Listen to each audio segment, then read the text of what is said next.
¿Qué es lo que se busca a final de cuentas con la argumentación? Que el sujeto que está receptando este mensaje termine entendiendo lo que yo quiero decir, ¿verdad? En este sentido, nosotros podemos ver, por ejemplo, que en muchas ocasiones tenemos sentencias en el ámbito judicial o constitucional en donde el destinatario final de aquello que son las partes procesales terminan sin entender lo que dice la sentencia, ¿verdad?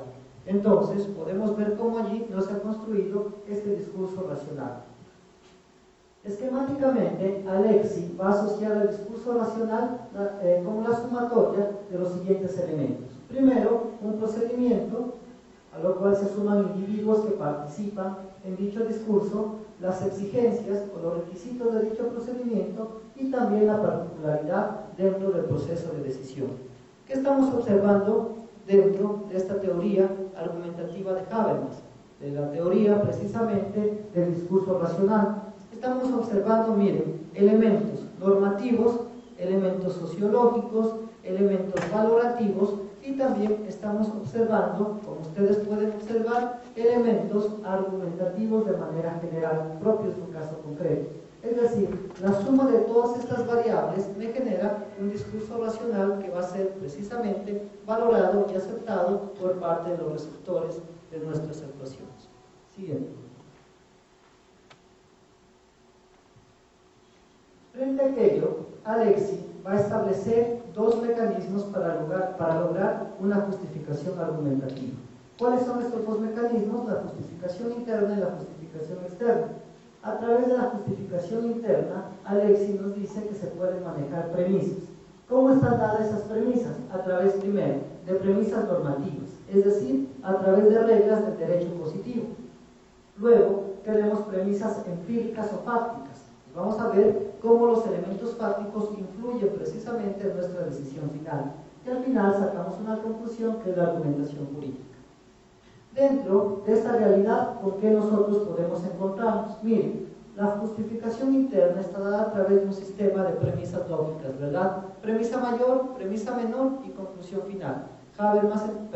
Alexis, entonces nos va a decir que existe una premisa dada por la norma jurídica, otra premisa menor dada por los elementos fácticos y luego una conclusión que va a ser el producto de nuestra argumentación. Pero también va a manifestar que tienen que haber, de cierta manera, justificaciones que no se queden solamente en el foro interno del intérprete, sino que vayan mucho más allá y alcancen una connotación externa. Dentro de esta justificación externa nos vamos a encontrar reglas que justifiquen determinadas premisas.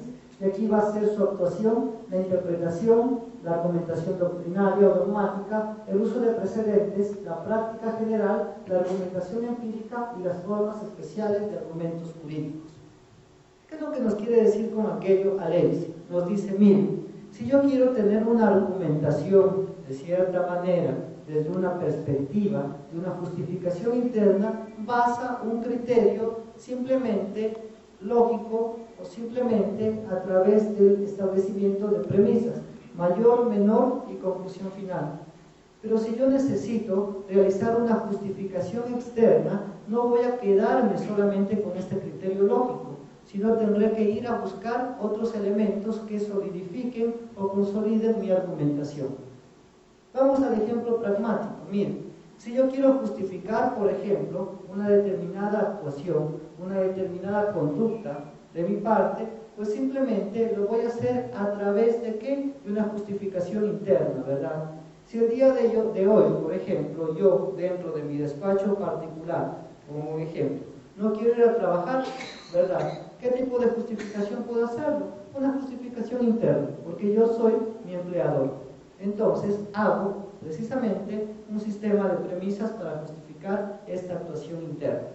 Pero si yo, por ejemplo, necesito, obviamente, ir a trabajar porque dependo de otras instituciones, soy de cierta manera dependiente de una entidad pública o privada, pues simplemente tendré que hacer una justificación externa y elaborar argumentos que sean muchísimo más complejos. Y allí tendré que valorar precisamente otros elementos, ya sean doctrinarios, normativos, empíricos, etcétera, etcétera. En el ámbito judicial, por ejemplo, antes bastaba con la simple revisión lógica, antecedentes de hecho y de derecho y conclusión final. final. Ahora, en el nuevo modelo de Estado, como los jueces están siendo observados por parte de todas las personas, de todos los ciudadanos, los argumentos deben ser aún más complejos. ¿Por qué? Porque están justificando no solamente internamente, sino externamente cada una de sus actuaciones.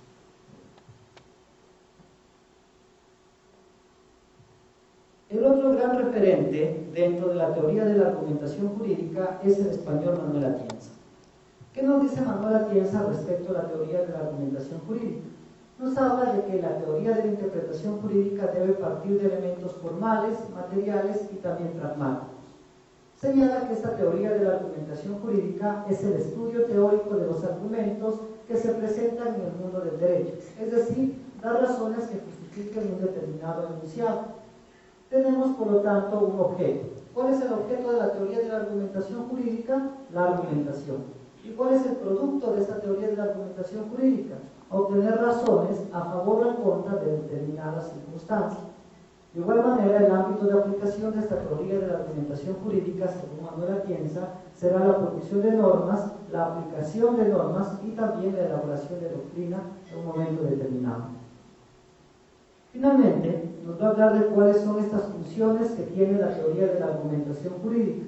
Y dentro de las funciones nos señala que aquella mejora la práctica de la argumentación en distintos campos y también mejora sistemas jurídicos y la propia práctica del derecho.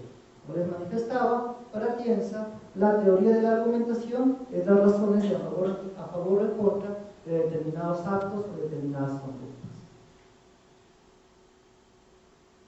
A partir de estos elementos diferenciadores, ustedes deben estarse preguntando la siguiente interrogante.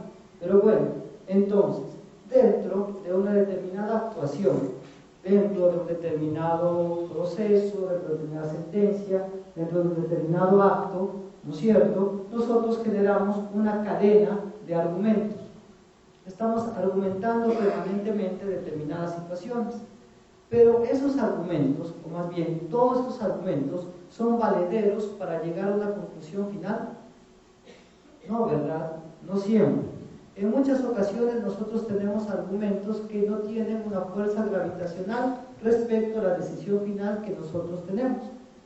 En virtud de aquello se genera un elemento diferenciador entre lo que se conoce en la doctrina como ratio decidendi y obiter dictum. ¿Qué queremos decir con aquello? Miren, a lo largo, ¿no es cierto?, de nuestra argumentación jurídica, nosotros vamos generando ideas, vamos generando distintos tipos de argumentos. Pero no todos esos argumentos tienen, al final del día, a tener una fuerza gravitacional, un peso para la conclusión a la cual yo quiero arribar. En aquel sentido se van a generar obiter que permiten generar argumentos interesantes, importantes, pero que no son decisivos para la conclusión a la cual yo arribo. Y dentro de la teoría de la argumentación jurídica, entonces, es importante distinguir entre lo que es la ratio decidendi y el obiter dictum.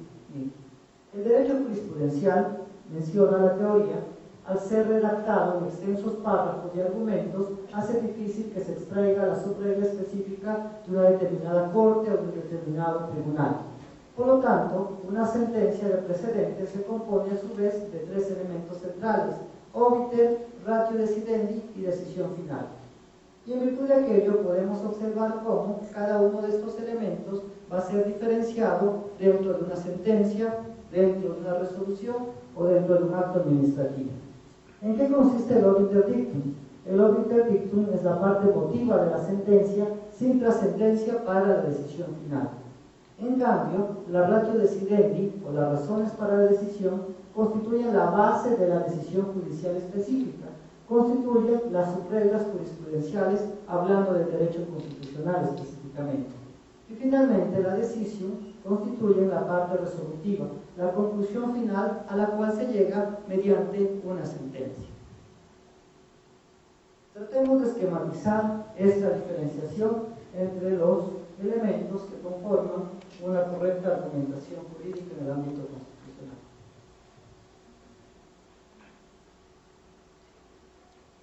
Pongamos este ejemplo: sentencia constitucional.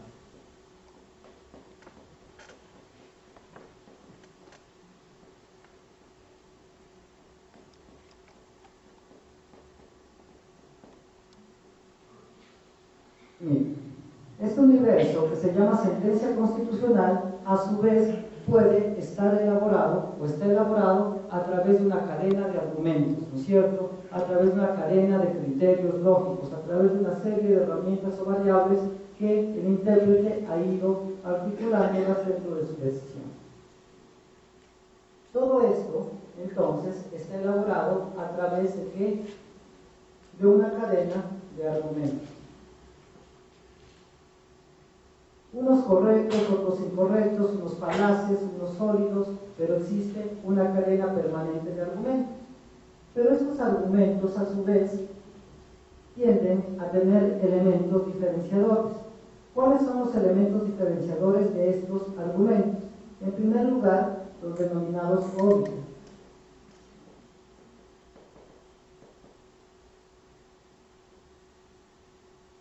¿Qué van a hacer los óbitos? Esos elementos o esos argumentos que no tienen una trascendencia respecto a la decisión final a la cual yo voy a arribar, ¿no es cierto? Si yo me planteo un problema jurídico específico, por decirlo de alguna manera, ¿no es cierto? En el caso sub iudice existe o no vulneración al principio de igualdad y no discriminación por haberle despedido a un señor portador de VIH, ¿no es cierto? Y me formulo un problema jurídico. El ser portador de VIH-Sida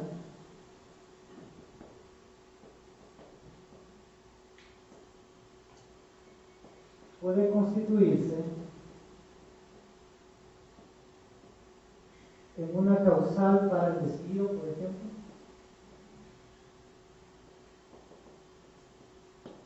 ¿Qué he hecho con aquello? Me he generado una tesis, un problema jurídico. Y a partir de ese problema jurídico vienen un montón de argumentos, ¿verdad? ¿Cuáles van a ser algunos de esos argumentos? Por ejemplo, que el ser portador de VIH-Sida puede comportar, estoy señalando de manera general, argumentos a favor y en contra. Podría generar, por ejemplo, un problema de salud dentro de la determinada empresa de trabajo. Que el ser portador de VIH-Sida, por ejemplo, podría generar un peligro inminente en contra de la vida de otros compañeros de trabajo. Que el ser portador de VIH-Sida en un momento determinado podría generar, qué sé yo, conductas que atenten a la moral dentro de un espacio de trabajo. Primera situación, miren, argumentos en contra de esa persona portadora de VIH-Sida. Pero por otro lado también tengo otros argumentos, ¿no es cierto? Que, por ejemplo, el ser portador de VIH-Sida no influye nada respecto a la actividad laboral que puede desempeñar un sujeto dentro de una empresa. Que el ser portador de VIH-Sida no genera un mayor grado de riesgo respecto a las personas que comparten su espacio de trabajo, siempre y cuando se tomen las precauciones necesarias. Que el ser portador de VIH-Sida está ahí y el mantener el trabajo en una entidad está asegurando el principio de igualdad que es reconocido en la Constitución ecuatoriana. Se genera, como ustedes pueden ver, una serie de argumentos, unos a favor y otros en contra respecto a un problema jurídico concreto puesto en mi conocimiento.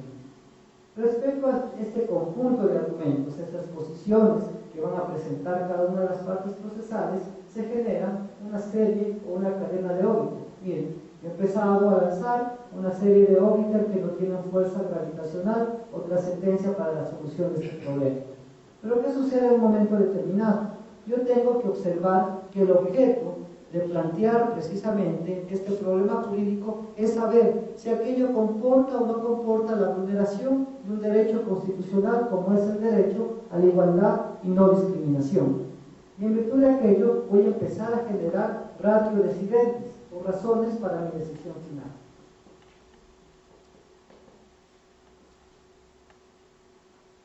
Y estas ratios ya necesitan una mayor carga argumentativa. Estas ratios ya tienen precisamente o ya deben contener elementos justificativos respecto a una determinada postura o posición jurídica. En virtud de que, si yo digo, por ejemplo, que el ser portador de VIH-Sida no amerita un peligro dentro de la relación que tenga esta persona con sus compañeros de trabajo, yo tengo que dar esas razones para llegar a establecer esta conclusión final.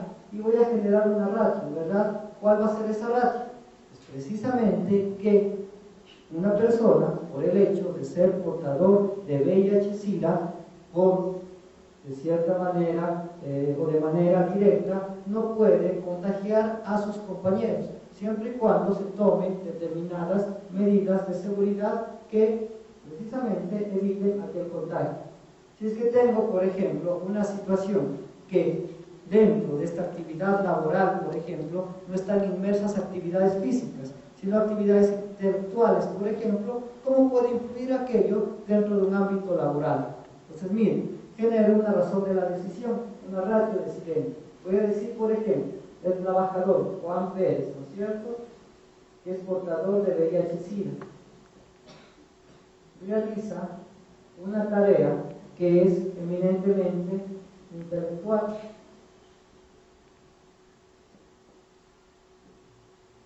Digamos que esa tarea se circunscribe a la presentación de informes periódicos cada 15 días. Y se los envía esos informes vía mail. Esto generará, de cierta manera, un escenario de peligro, de contagio respecto a otros compañeros de trabajo en el ámbito laboral. Pues definitivamente no, ¿verdad? Pero ¿qué es lo que yo he buscado a través de aquello? Generar una razón de mi decisión. Por lo tanto, miren, la carga argumentativa de la ratio decidente tiende a ser muchísimo más extensa, tiende a ser muchísimo más justificada. En cambio, que los óbiter tienden a ser muchísimo menos profundos en los elementos de la carga argumentativa. Y luego de aquello, yo voy a generar una decisión que va a ser la decisión final a la cual yo arribo. Es la parte final de la conclusión y voy a señalar. Una vez expuestos todos los argumentos a favor y en contra, todos los óbitos, ¿no es cierto?, pero una vez contrastadas las razones de la decisión, una vez justificadas que el empleador Juan Pérez, al ser portador de VIH-Sida, no puede contagiar a sus compañeros por cuanto realiza una actividad intelectual enviando informes vía email desde su computador personal incluso. Por lo tanto, esta actitud manifiesta de un empleador de separarle de su trabajo deviene en un acto que es vulneratorio de un derecho constitucional. Y por lo tanto puedo decir aquí que se ha vulnerado el derecho al trabajo del señor Juan Pérez a través de un acto que es discriminatorio del empleador, que será la empresa que se lo es. ¿Qué he generado a partir de aquello? Una cadena de argumentos, pero también unas razones de la decisión que son trascendentales para lograr determinar mi conclusión final, que es determinar o declarar la vulneración de un derecho. Entonces vemos cómo se va estructurando obiter, ratio decidendis y decisum para nuestra teoría de la argumentación jurídica. A continuación, nosotros partiremos de un análisis de otro elemento bastante interesante cuando hablamos de argumentación jurídica, que es el manejo de las líneas jurisprudenciales.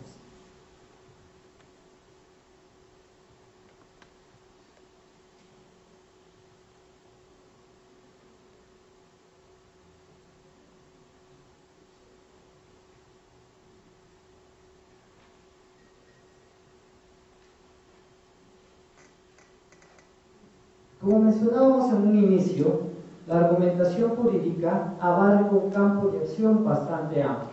¿Quiénes generan argumentación jurídica? Lo generan los jueces, lo generan los abogados en libre ejercicio, lo genera la doctrina, lo generan los académicos, lo generan también los estudiantes de derecho. Varias personas van generando argumentación jurídica.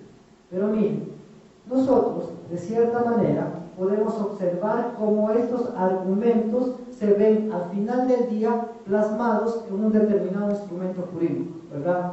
Si es que yo soy funcionario público, a través de una consecuencia o una cadena de actos administrativos, estoy generando una línea dentro del ámbito de actos administrativos, ¿verdad? Si es que yo tengo, por ejemplo, una actividad dentro de un determinado órgano institucional en donde permanentemente estoy, qué sé yo, tutelando derechos de los trabajadores, estoy generando, miren ustedes, una línea de comportamiento argumentativo, ¿verdad? Y como yo genero permanentemente una línea de comportamiento argumentativo, tengo que de cierta manera observar y respetar los criterios que yo he emitido con antelación. ¿Qué quiero decir con aquello? Que miren, cuando se van generando argumentos periódicamente, estos argumentos tienen que verse expresados a través de líneas jurisprudenciales, sobre todo en el ámbito de lo que es el derecho, en el ámbito precisamente jurisdiccional. ¿Cómo nosotros establecemos las líneas jurisprudenciales? Miren, de la lectura de las sentencias individuales sin sentido de orientación, estas sentencias pueden llevar al analista a una dispersión eminentemente radical, ¿verdad? Las famosas sentencias contradictorias. Pongamos este ejemplo. Se emite una sentencia por parte de un determinado órgano de la Administración de Justicia y frente a esa situación, ¿no es cierto? En unos casos le favorezco, en otros casos no le favorezco a un determinado sujeto, bajo ciertos elementos fácticos similares.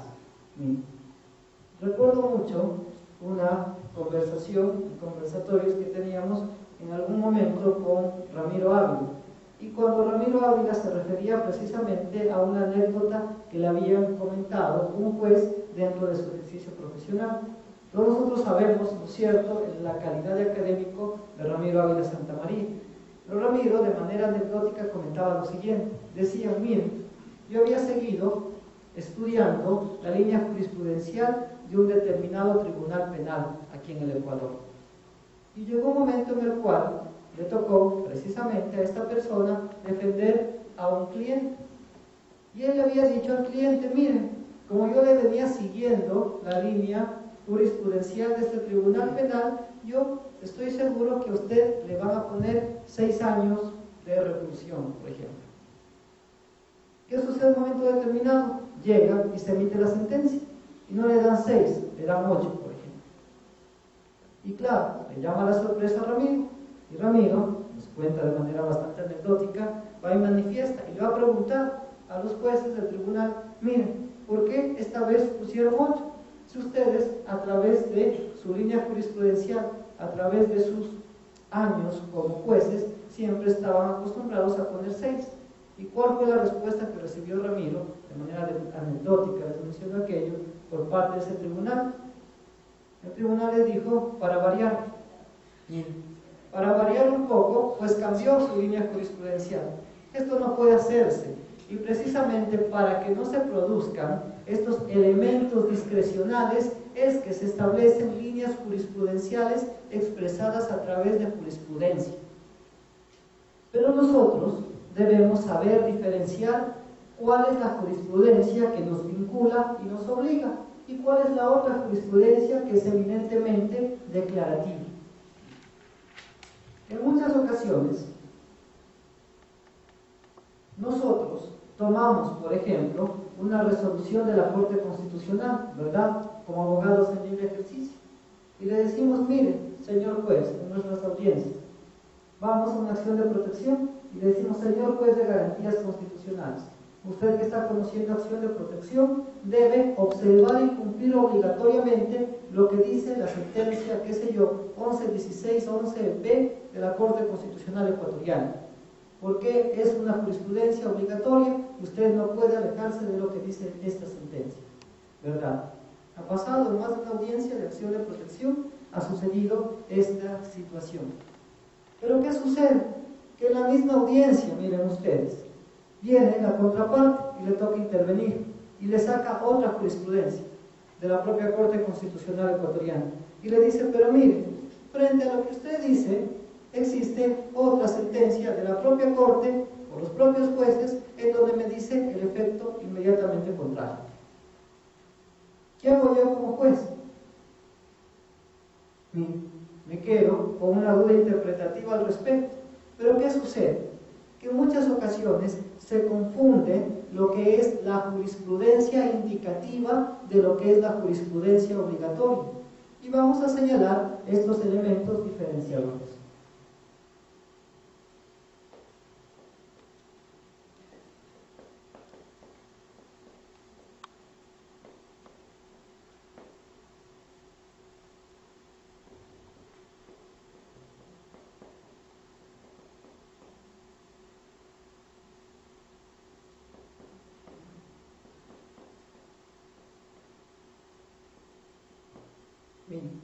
La jurisprudencia indicativa es una jurisprudencia que no tiene una fuerza gravitacional respecto a la toma de decisiones.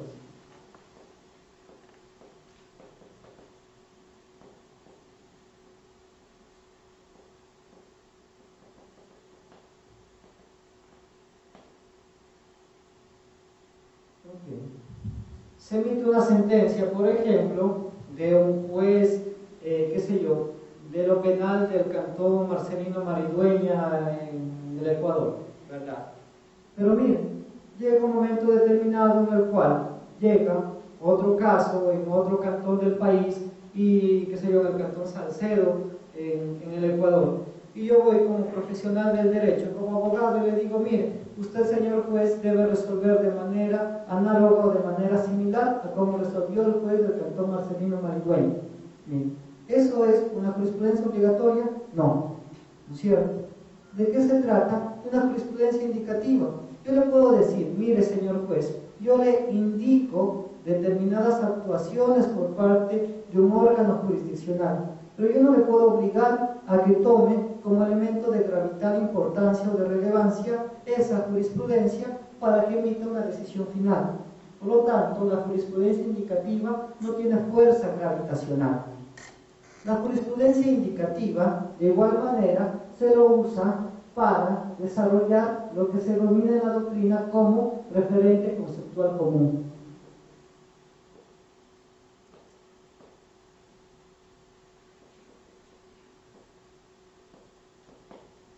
Con el mismo ejemplo, yo podré ir y decirle al señor juez del cantón Salcedo, miren, usted resuelva conforme lo hizo el juez del cantón Marcelino Maridueña. No puedo hacerlo. No puedo decirle a usted, mire, aquí le pusieron 3 años de prisión, usted debe ponerle también 3 años de prisión a mi defendido. No puedo hacerlo. Pero en cambio, ¿qué sí puedo decirle? Mire, en la sentencia emitida por parte, qué sé yo, del juez primero de lo penal del cantón Marcelino Maridueña, se estableció un concepto muy importante y se determinó, por ejemplo, que el principio de seguridad jurídica consiste en la observancia de las normas constitucionales e infraconstitucionales que integran el ordenamiento jurídico ecuatoriano y que deben ser correctamente aplicados por parte de una autoridad competente. Miren, ¿qué es lo que le estoy dando yo al juez, en este caso del cantón Salcedo? Miren, un referente conceptual común, ¿no es cierto? Y el juez del cantón Salcedo no me va a tomar como referente la pena que le impuso al sujeto en Marcelino Maridueña, pero sí puede tomar un referente conceptual común y puede decir, conforme lo expresado la judicatura del cantón tal, conforme lo expresado reiteradamente, qué sé yo, la Corte Constitucional, conforme lo expresado reiteradamente la Corte Nacional de Justicia, el derecho a la seguridad jurídica comporta la observancia de los principios constitucionales, infraconstitucionales, etcétera, etcétera. ¿Qué estoy generando? Un referente conceptual común. Allí sí puedo utilizar este tipo de jurisprudencia indicativa. ¿Con qué más nos encontramos dentro de esa realidad de la jurisprudencia indicativa? Esta jurisprudencia indicativa es emitida por parte de todos los jueces del país por una determinada circunscripción territorial. ¿Por qué? Porque se está, miren ustedes, de cierta manera, produciendo jurisprudencia que permanentemente puede ser observada por parte de distintos operadores de justicia. Por lo tanto, se está indicando procedimientos a seguir. cada uno de los jueces está produciendo sentencias y pueden servir de base o de guía para futuras actuaciones desde una perspectiva simplemente conceptual, desde una perspectiva indicativa. Pero ¿qué sucede dentro de la otra realidad? De la jurisprudencia, de cierta manera, obligatoria o la jurisprudencia vinculante. Esta, en cambio, tiene una fuerza gravitacional. ¿Y por qué tiene una fuerza gravitacional? Porque obliga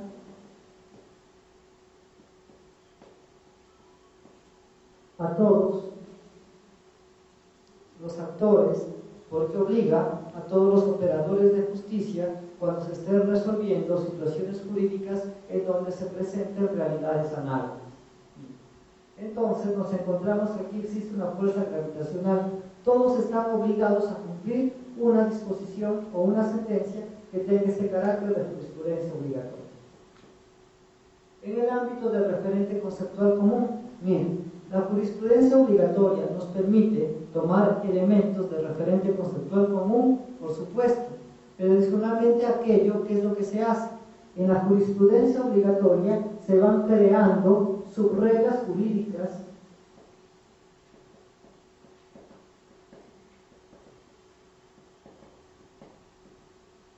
jurisprudenciales. No solamente se están creando conceptos comunes, se están creando subreglas que me van a servir para el futuro aplicar dentro de casos análogos. Y de igual manera, nosotros podemos ver que no todos los jueces producen jurisprudencia obligatoria. ¿De dónde nace precisamente esta jurisprudencia obligatoria? Del ámbito competencial que tienen los distintos jueces u órganos de administración de justicia. Aquí nosotros veremos que solamente los jueces competentes pueden producir jurisprudencia obligatoria. Pongamos los ejemplos respecto a estas situaciones. Miren, aquí es cualquiera de los jueces. En el caso de jurisprudencia obligatoria, ¿quiénes creen ustedes en la realidad ecuatoriana que son los órganos competencialmente responsables de la producción de esta jurisprudencia obligatoria o jurisprudencia vinculante? Primero, la Corte Nacional de Justicia, ¿verdad? Fallos de triple reiteración, jurisprudencia obligatoria, pero jurisprudencia obligatoria respecto a qué? A temas de legalidad. Y el otro gran referente o el otro gran órgano competencial para generar precisamente jurisprudencia obligatoria en el ámbito constitucional es la Corte Constitucional Ecuatoriana. Entonces, miren, estamos observando cómo dentro del ámbito de producción de la jurisprudencia obligatoria tenemos órganos que son competentes para emitir dichas sentencias. Tenemos las denominadas altas cortes, Corte Nacional de Justicia, Corte Constitucional, y luego de la Constitución del 2008 tenemos también sentencias que provienen del Tribunal Contencioso Electoral. Podemos ver que esto obliga en el ámbito precisamente de materia exclusivamente electoral.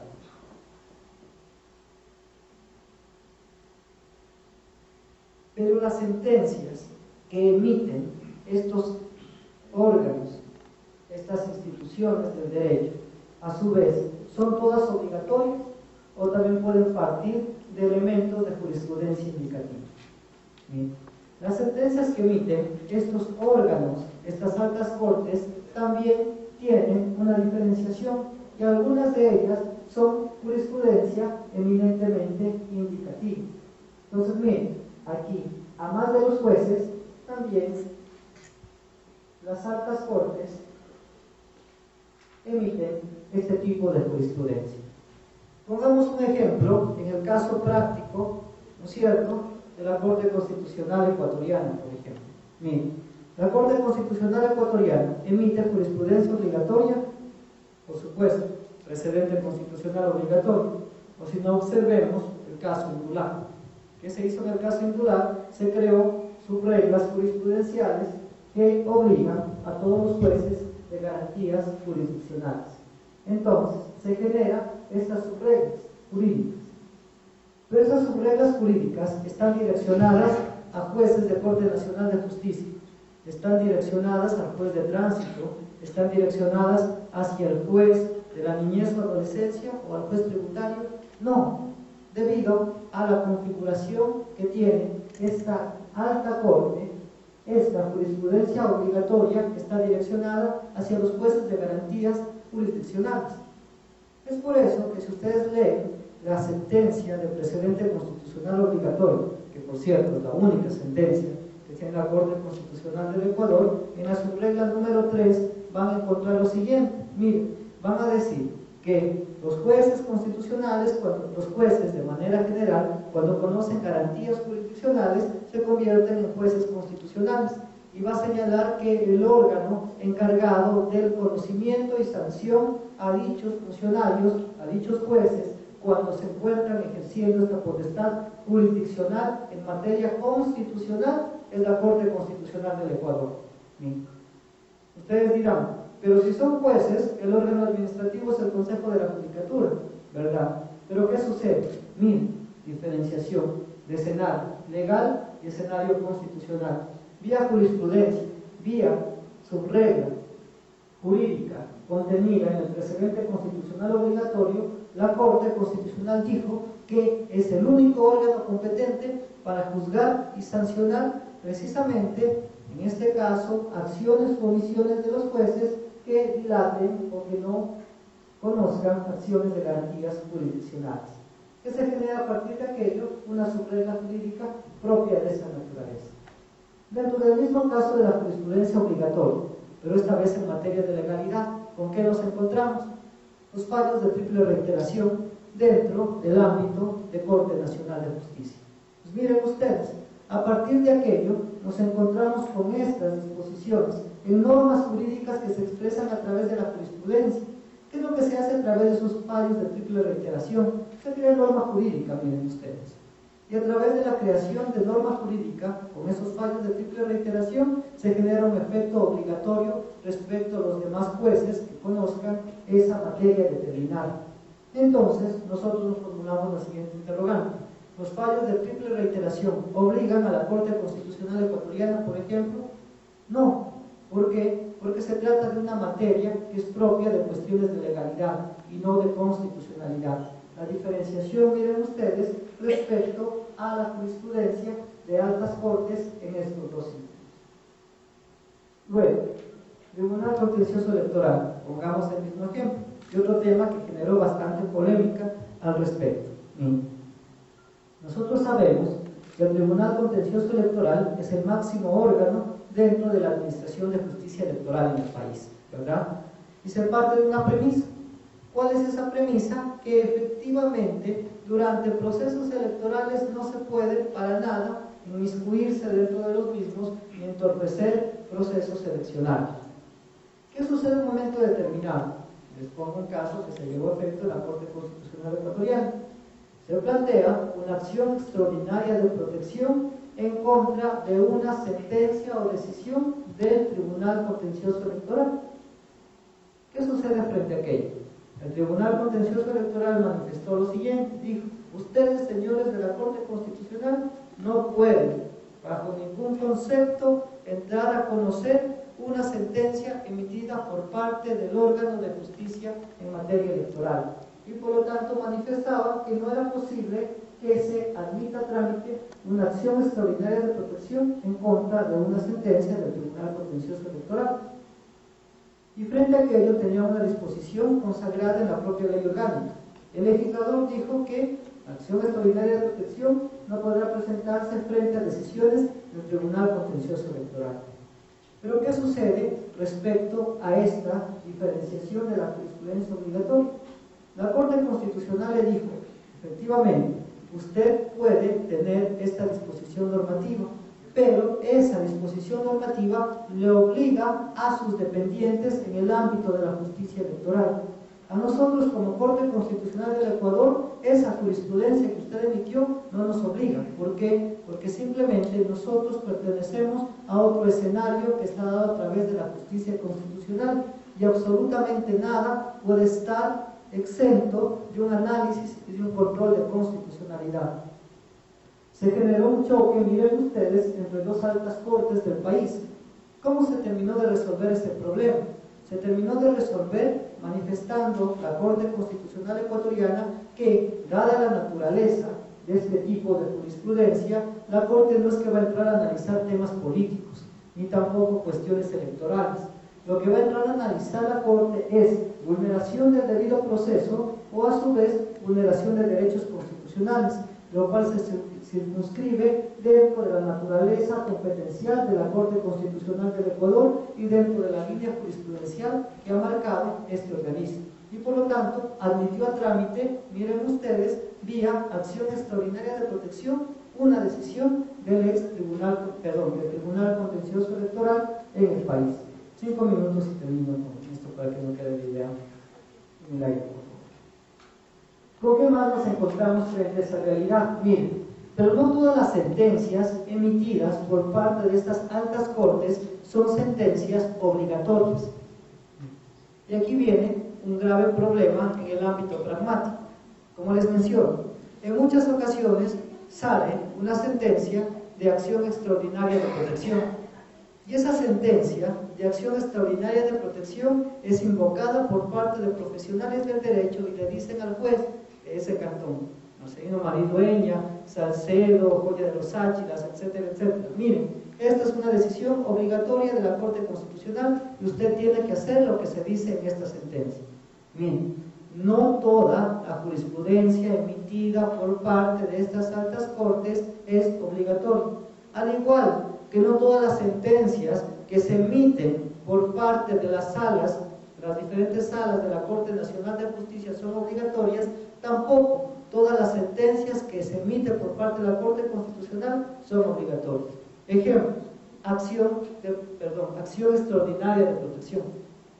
Bien, ¿y por qué no va a ser obligatoria este tipo de jurisprudencia y acción extraordinaria de protección? Porque ¿qué es lo que se está analizando en la acción extraordinaria de protección? Los elementos fácticos, miren ustedes, de dos personas que tienen precisamente un problema jurídico concreto.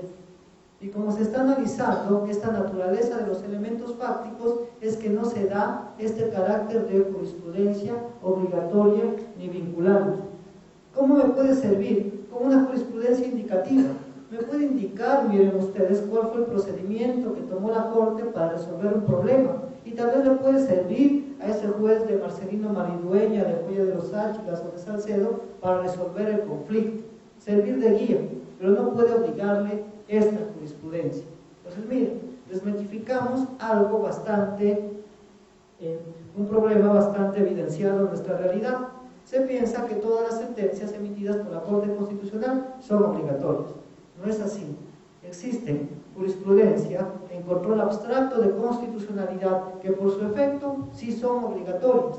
Existen sentencias, por ejemplo, vía precedente constitucional obligatorio, que son obligatorias y vinculantes. Las otras no sirven como jurisprudencia indicativa y será obligatoria exclusivamente para las partes intervinientes en el litigio. Una sentencia de acción extraordinaria de protección, ¿a quién está direccionado? A las partes, ¿no es cierto? Porque obvio, a través de una sentencia de acción extraordinaria de protección, yo no voy a terminar de cierta manera tutelando el derecho de una persona que nada tiene que ver con quien me presentó la demanda. Tengo que resolver la litis, tengo que resolver el caso concreto. Entonces, miren ustedes, se genera esta diferencia entre jurisprudencia obligatoria y jurisprudencia indicativa. Y vamos a ver cómo esta jurisprudencia obligatoria, posteriormente, va a ir generando una cadena de líneas jurisprudenciales que deben ir siendo observadas por parte de los distintos jueces y por parte de las distintas cortes en nuestro país. Y vamos a ver cómo, a través de legalidad, se establece precisamente el famoso stare decisis, estar a lo decidido. Y a través de materia de constitucionalidad se establece a su vez la institución del precedente vinculante. Vamos a ver luego del receso cómo se estructuran estos elementos diferenciadores de la línea jurisprudencial. Vamos al receso.